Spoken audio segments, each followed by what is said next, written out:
মহেশপুরে জামায়াতের নারী কর্মীদের উপর হামলার প্রতিবাদে এক নারী সমাবেশ অনুষ্ঠিত হয়েছে। মঙ্গলবার সকালে মহেশপুর সরকারি ডিগ্রি কলেজ মাঠে আয়োজিত সমাবেশে প্রধান অতিথি ছিলেন জামায়াতের কেন্দ্রীয় নির্বাহী সদস্য মোবারক হোসাইন।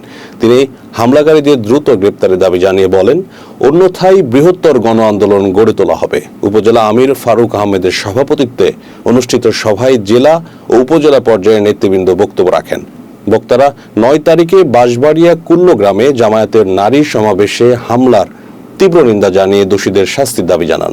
প্রধান অতিথি নেতাকর্মীদের ধৈর্য ধরে পরিস্থিতি মোকাবিলার আহ্বান জানান।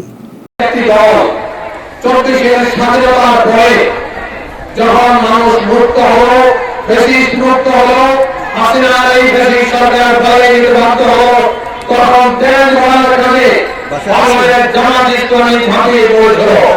যারা শহীদ হয়েছে আপনারা জানেন, সমস্ত শহীদের পরিবারে গিয়ে আমাদের জামাত ইসলামী আমির ডাক্তার শফিকুর রহমান আমাদেরকে নির্দেশ দিয়েছিলেন সবার বাসায় টাকা দিয়ে শহীদ পরিবারকে সান্ত্বনা দিয়ে আসার জন্য। আমরা সেই কাজটি সম্পূর্ণ করেছি। আহত পঙ্গু যারা বলেছেন হসপিটালে ভর্তি, আমরা সেই আহত